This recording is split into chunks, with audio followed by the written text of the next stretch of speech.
కుండలి కుమారి కుటిలే చండి చరాచర సవిత్రి చాముండే గుణిని గుహారణి గుహ్యే గురుమూర్తే త్వాం నమామి కామాక్షి గురుమూర్తే త్వాం నమామి కామాక్షి. జయ జయ జగదంబ శివే జయ జయ కామాక్షి జయ జయాద్రిసుతే జయ జయ మహేశ దయితే జయ జయ చిద్గగన కౌముదీధారే.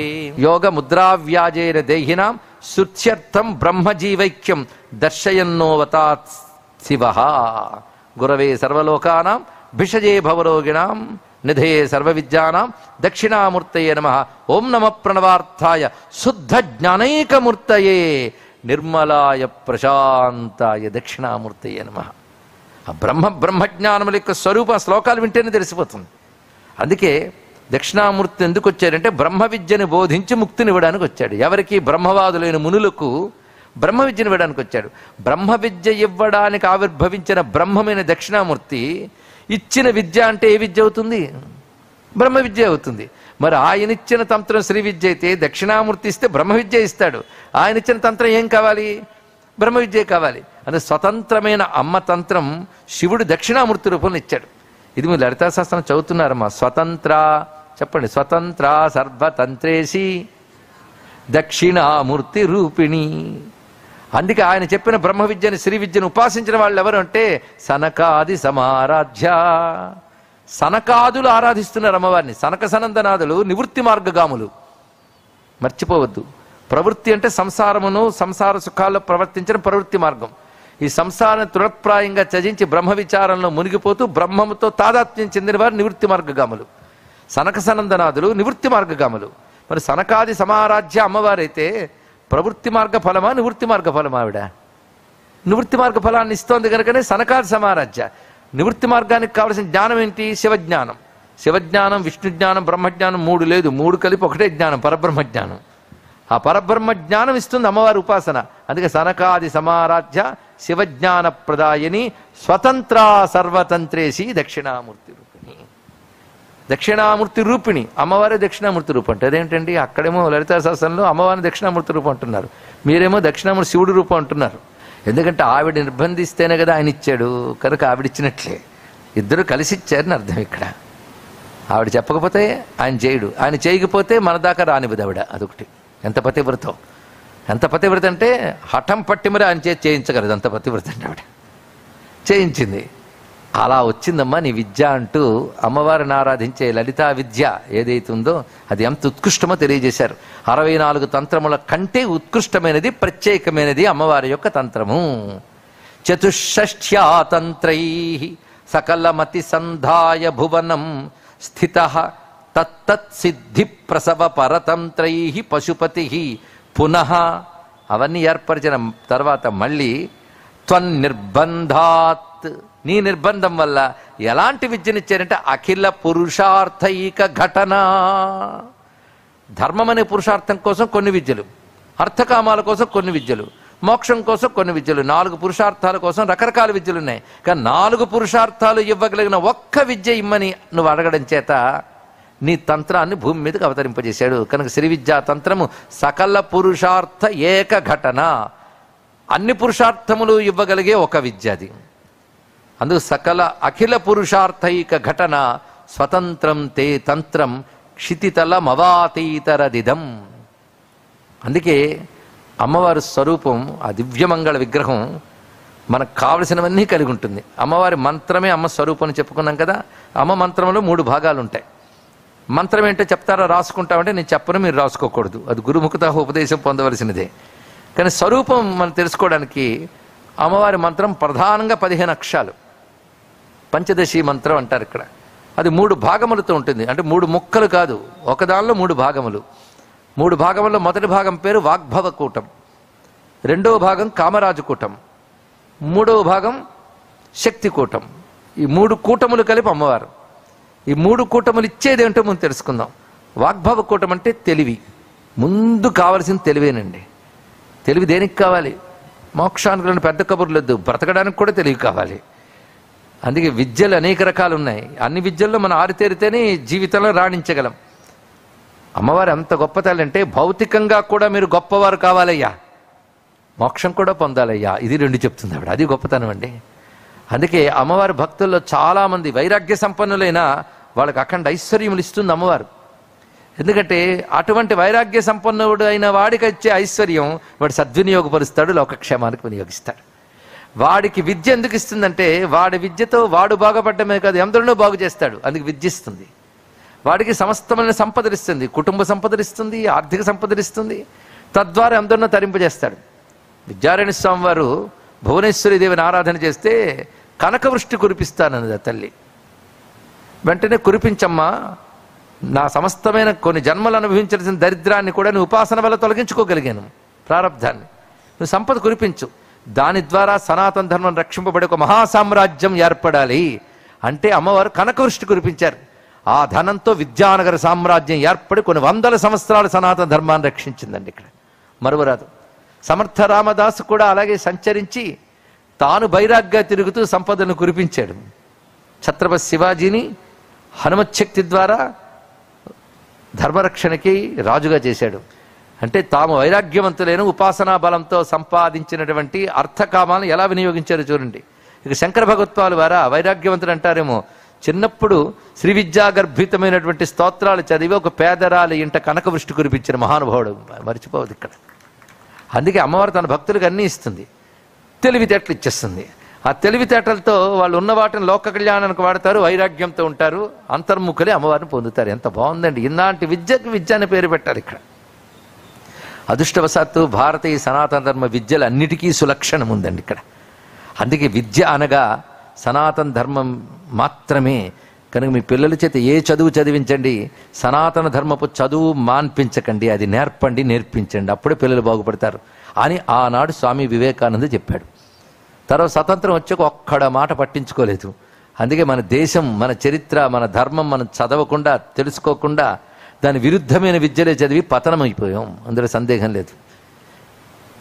శ్రీ విద్య యొక్క లక్షణం మన సనాతన ధర్మానికి అందరికీ వర్తిస్తుందని సందర్భవశాత్తు చెప్పుకుంటున్నాం. మొత్తానికి అఖిల పురుషార్థైక ఘటన అనే మాట ఇంత గొప్పతనం. అమ్మవారి యొక్క స్వరూపంలో 3 కూటముల్లో వాగ్భవ కూట ఏం చేస్తుందంటే ధర్మం అంటే ఏమిటో, జ్ఞానం అంటే ఏమిటో ముందుకు తెలియజేస్తుంది. ఇది రెండు ముందు తెలుసుకోవాల్సింది. ముందు తెలుసుకోవాల్సిన తెలివి ధర్మం అంటే ఏమిటో తెలియాలి, జ్ఞానం అంటే ఏమిటో తెలియాలి. ధర్మం ఎలా జీవించాలో చెప్తుంది, జ్ఞానం దేన్ని పొందాలో చెప్తుంది. రెండు ఈ ధర్మజ్ఞానం తర్వాత అర్థకామ సంపాదనలు అవసరం.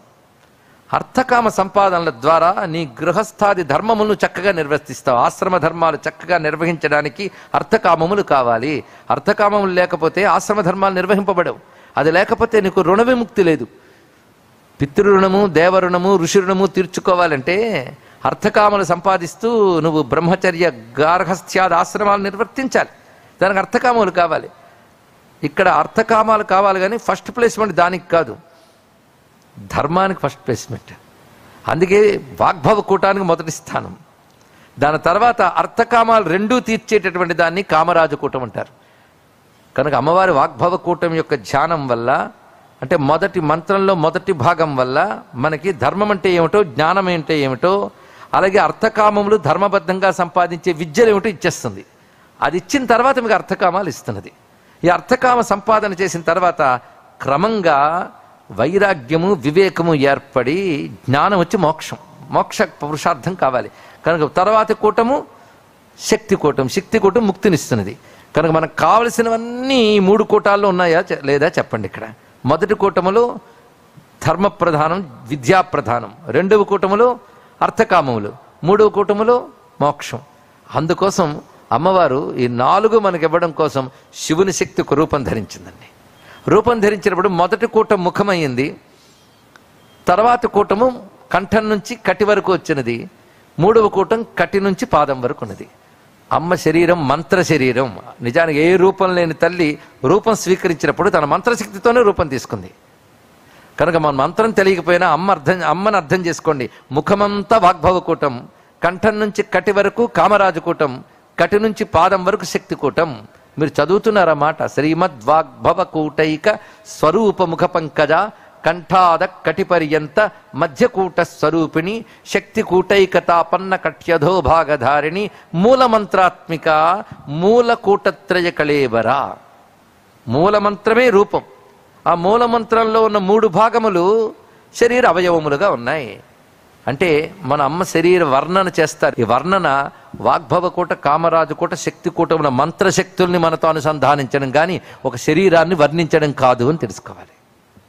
ఎందుకంటే అది మాంసమయ శరీరం కాదు, చర్మాలతో ఆవృతమైన శరీరం కాదు, అది మంత్రమయ శరీరం.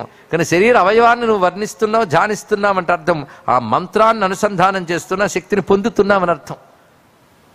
అంతేగాని ఒకనొక స్త్రీ యొక్క వర్ణన శిరస్సు నుంచి పాదముల వరకు ఒక సన్యాసి చేశాడు అనుకుంటే తప్పండి. అది ఇంకా దాని లోతులు మనకి అది ప్రారంభమైన దగ్గర నుంచి చెప్పుకుందాం. ఇప్పుడు ఈ మాట ఎందుకు చెప్పుకున్నామంటే ఈ శ్లోకం వెంటనే భగవత్పాదుల వారు పంచదశి మంత్ర విశేషాన్ని చెప్పబోతున్నారు. అందుకే ఈ మాట చెప్పాం, పంచదశిని పరిచయం చేశాం. అందుకే పంచదశి 3 కూటములు, వాగ్భవకూట, కామరాజకూట, శక్తి కూటములు. ఆ మంత్రమే ఒక రూపం ధరించి అమ్మవారు వచ్చారు. ఎప్పుడు మంత్రమే దేవత శరీరం, మరువరాదు. కనీసం ఇప్పుడు మీకు అర్థం కాకపోయినా వాక్యం రాసిపెట్టుకు తర్వాత ఆలోచించుకోండి. మంత్రమే దేవత శరీరం. మంత్రానికి దేవతకి భేదం లేదు. అంటే మంత్రం, యంత్రం, విగ్రహం అని చెప్పుకున్నాం. విగ్రహం అంటే శరీరం, ఆకృతి. మంత్రం చదివి జపించేటప్పుడు వచ్చే ఏ వాగ్భవ లేదా స్పందన ఉంటుందో, వైబ్రేషన్ ఉంటుందో, ప్రకంపన ఉంటుందో అదే దేవతాకృతి. వాగ్భవ కూటమంతా ముఖమై, కామరాజు కూటమంతా మధ్య శరీరమై, శక్తి కూటమంతా పాదం వరకు ఉన్నప్పుడు 3 భాగముల మంత్రమంతా అమ్మ శరీరమే కదా. కనుక తాను జపం చేసిన మంత్రానికి అమ్మ స్వరూపానికి భేదము లేదు. మనం జపం చేయకపోయినా కనీసం రూపాన్ని చూసినప్పుడు మంత్రం అందులో ఉందని తెలుసుకోవాలి. ఆ ధ్యానం చేసినప్పటికీ కూడా మంత్రశక్తి వీడికి లభిస్తుంది అమ్మ రూపాన్ని ధ్యానించినప్పటికీ. కనుక అమ్మ నీ మంత్రం నీ తంత్రంలోంచి వచ్చింది కదా. అందుకు ముందు తంత్రాన్ని చెప్పేశారు ఈ శ్లోకంలో. చతుషష్ట్యాతంత్ర ఈ శ్లోకంలో స్వతంత్రం తే తంత్రం అంటూ తంత్రం గొప్పతనం చెప్పారు. ఆ తంత్రంలో ఉన్న మంత్రం గొప్పతనం తర్వాత 2 శ్లోకాల్లో చెప్తున్నారు. ఈ 2 శ్లోకాలు కలిపి ఒకటిగా మనం పరిశీలించాలి. అమ్మ మంత్రం అంటే పంచదశి విద్య. ఈ పంచదశి విద్యలో కూడాను ఉపాసకుల భేదం బట్టి 12 రకాలు ఉన్నాయని మనం చెప్పుకున్నాం మొదటి శ్లోకంలోనే. తర్వాత హరిస్వామారాధ్య ప్రణత జన సౌభాగ్య జనని శ్లోకం చెప్పినప్పుడు విషయం ఒకసారి గుర్తు చేస్తున్నాం. అందులో 4 పాదాల్లో 2 పాదాలు హాది విద్య, 2 పాదాలు కాది విద్య అని చెప్పాం. అంటే అదే పంచదశి మంత్రం హకారంతో మొదలయ్యే ఒక మంత్ర విశేషం ఉంది, అదే హాది విద్య. అది ఉపాసన పొందేవాళ్ళు అది చేస్తారు. కకారంతో మొదలయ్యే మరొక 15 అక్షరాల మంత్రం ఉంది, దాని పేరు కాది విద్య. ఇది ఉపదేశం పొందిన వాళ్ళు ఇది చేస్తారు. సాధారణంగా లోకంలో కాది విద్య ఎక్కువ ప్రచారంలో ఉన్నది. హాది విద్య విష్ణు ఉపాసిత విద్య అంటారు, కాది విద్య మన్మథోపాసిత విద్య అని చెప్తారని చెప్పుకున్నాం. అయితే హాది విద్యనే లోపాముద్ర కూడా ఆరాధన చేసింది. అందుకే లోపాముద్రార్చిత ఇత్యాదులు ఎందు మనకు హాది విద్య. అది ఇక్కడ హాది విద్య కాది విద్యలో ఏది గొప్పది? ఈ ప్రస్తావన వస్తే సమాధానం ఏమిటి? అది కూడా చెప్పుకున్నాం మనం. కానీ మీకు గుర్తు చేయడమే, మీరు గుర్తు పెట్టుకుంటారనే ఆశతో మళ్ళీ వెనక్కి వెళ్ళట్లేదు. ఏదైనా గొప్పదే, నీ గురువు ఏది ఇచ్చాడో చేసుకో. అందుకే నీ చేస్తూ దీనికంటే అది గొప్పదేమో అనుకుంటే ఇది ఫలించదు, అది రాదు. ఎప్పుడు కూడా గురువు ఇచ్చిన చక్కగా సాధన చేస్తుంటే నీకు తర్వాత ఎక్కడికో తీసుకెళ్లాలంటే ఆ విద్య తీసుకెళ్తుంది నిన్ను, అందులో సందేహం ఉంది. ఇప్పుడు అది ఎప్పుడు కూడా విద్య ఎందు అసంతృప్తి ఉండరాదు. గురువు ఇచ్చిన మంత్రాన్ని సంతృప్తిగా చేస్తూ ఉండాలి.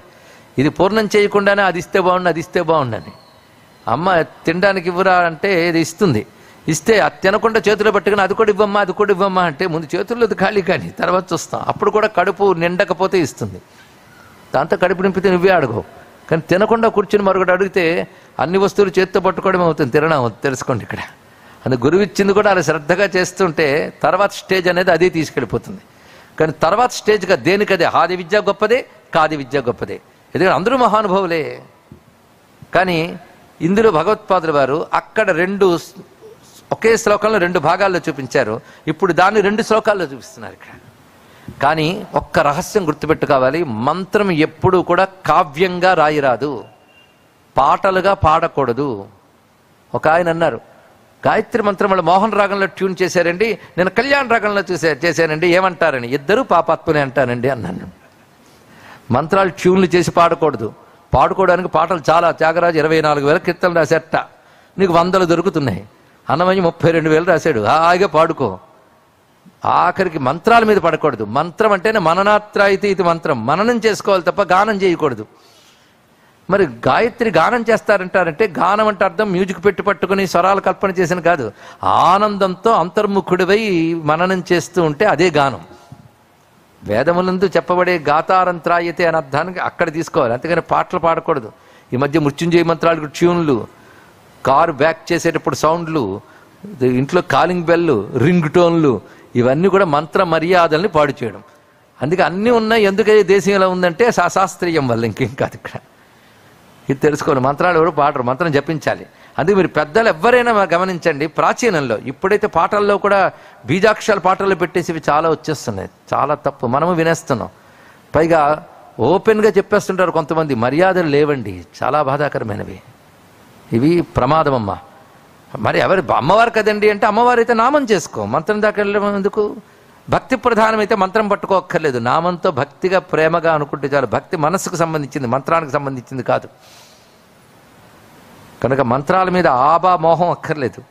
నీకు శ్రద్ధగా లభిస్తే మాత్రం శ్రద్ధగా చేసుకో, కానీ మంత్రం ఎంత మౌనంగా చేస్తే అంత మంచిది. మంత్రం బయటకు చెప్తే అధమం, పెదవి కదుపుతూ బయటకు వినబడకుండా చేస్తే మధ్యమం, మనస్సుతో ఊపిరితో కలిపి చేస్తే ఉత్తమం. తెలుసుకోండి, ఇక్కడ ఉత్తమంగా చేయాలి తప్ప బాహిరంగా చెయ్యరాదు అని పెద్దలే చెప్పారు.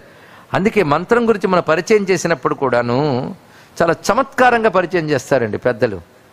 మంత్రోద్ధారం అంటారు. ఇప్పుడు పంచదశిలో హాది విద్య కాది విద్య రెండిట్టి శంకర భగవత్పాల్ వారు 2 శ్లోకాల్లో చెప్తున్నారు. ఇంకా మనం రాసేసుకోవచ్చు అంటే అక్షరాలు మాత్రం చెప్పలేదు, అది గొప్పతనం. 15 అక్షరాలు మాత్రం బయట పెట్టలేదు, కానీ పంచదశి మంత్రాన్ని పరిచయం చేస్తున్నారు. ఎంత అద్భుతమో చూడండి. ఇక్కడ శివశక్తి కామ క్షితిరథ రవిశీత కిరణ స్మరోహం శక్ర తదను చ పరామారహరయ అమీ హృల్లేఖాభి త్రిశృభి అవసానేషు ఘటితాః భజంతే వర్ణాస్తే తవ జనని నామావయవతాం నామావయవతాం. ఇందులో మంత్రానికి నామం అని పేరు పెట్టారు చూడండి. నీ నామములొక్క అవయవములు అయ్యాయమ్మా ఈ పైన చెప్పినటువంటి 15 అన్నారు. నీ నామము యొక్క అవయవములు అంటే అర్థం మంత్రానికి నామముని పేరు. మంత్రమే నామం అంటే ఇటు తిప్పండి, నామమే మంత్రం. కనుక శ్రీ లలితాంబికాయే నమః అది కూడా మంత్రమే, శ్రీ రామాయ నమః అదే మంత్రం, శివాయ నమః అవి మంత్రములే. అయితే నామాన్ని మంత్రంలా జపం చేయొచ్చు, కానీ మంత్రాన్ని నామంలా బయటకు అనీయకూడదు. అది ఇక్కడ విధానం. నామమైతే ఎవరైనా ఎక్కడైనా ఎప్పుడైనా ఎలాగైనా నామం చేసుకోవచ్చు. భక్తిగా చేస్తే నామం మోక్షాన్ని ఇస్తుంది, అనే సందేహమేమీ లేదు. అది నామానికి నియమాల్లో. కానీ నామం మళ్ళీ మంత్రంలా నియమంగా చేసేవా మంచిదే, కానీ మంత్రాన్ని నామంలా ఎక్కడైనా ఎవరైనా ఎప్పుడైనా ఎలాగైనా చెయ్యరాదు, తన గురువు చెప్పిన పద్ధతిలోనే. అయితే ఇక్కడ వర్ణ వివక్ష చెప్పట్లేదండి, ఎందుకంటే తంత్రములో అన్ని వర్ణాల వారికి అధికారం ఉంది. అయితే తగిన గురువుని ఆశ్రయించి తగిన సంస్కారములు పొంది దీక్షితులే చేయాలి. తంత్రమునందు విషయం ఇక్కడ. వేదమునందు అయితే అధికార భేదాలు ఉన్నాయి. తంత్రము వేదము నుంచే వచ్చినప్పటికీ అందరి కోసం. కానీ సనాతన ధర్మం ఎప్పుడు కొందరి కోసం పెట్టలేదు, అందరి కోసం పెట్టింది. అయితే అందరి కోసం ఒకటే కాకుండా ఎవరెవరికి ఏమేమి కావాలో అది పెట్టింది. అది తెలుసుకోగలగాలి ఇక్కడ. ఎందుకంటే డాక్టర్ వచ్చి అందరికీ ఒకే మందు ఇవ్వడు, ఎవరికి తగ్గట్టు వారికి ఇస్తారు. అలాగే వేద ధర్మం కూడా అలా చేసింది. ఉదార హృదయంతో విశాలంగా ఆలోచించక వివక్షల్లోకి వెళ్ళిపోతున్నారు చాలామంది. ఇక్కడ వినే ఓపుకుంటే స్వచ్ఛంగా ఋషుల హృదయం చెప్పడానికి సిద్ధమే, అప్పుడు ఏ విభేదాలు లేవండి. ఇక్కడ మొత్తానికి మంత్రంలో అక్షరాలు ఆ దేవత యొక్క అవయవాలు, ఇది రహస్యం. మీరు శివాయ నమః అంటే ప్రతి అక్షరంలో శివుడున్నాడు, ఆ పంచాక్షరి శివుడే, అది తెలియాలి. ఇక్కడ పంచాక్షరి వేరు శివుడు వేరు కాదు. విష్ణువు మంత్రం ఇచ్చారంటే మంత్రమే విష్ణువు, కానీ గురువు మంత్రం ఇచ్చాడంటే ఆ దైవాన్ని మీకు ఇచ్చాడని అర్థం తెలుసుకోండి. ఇక్కడ అక్షరాలను ఇచ్చాడని కాదు, ఆ భావంతో ఎన్ని జన్మల పుణ్య విశేషం ఉంటే నాకు గురువు ద్వారా ఈ మంత్రం వచ్చింది తెలియాలి. అప్పుడు ఎగిరి గంతేస్తావు, తారక మంత్రము కోరిన దొరికెను ధన్యుడు నహితి నివోరన్నా అని. ఎంత ఎగిరేడండి రామదాసు. రామాయణం అంతే కదండి, ఏముంది ఇందులో అన్నాడు ఒక ఆయన. ఒరు పాపాత్ముడు, అంత తేలిగైపోయింది మంత్రం నీకు. మంత్రం అంత గొప్పది. కానీ భగవత్పాల్ వారు నామావయవతాం అనే మాటలు ఎంత గొప్పగా చెప్పారంటే, నామములో ప్రతి అక్షరము ఆ దేవత యొక్క అవయవమే.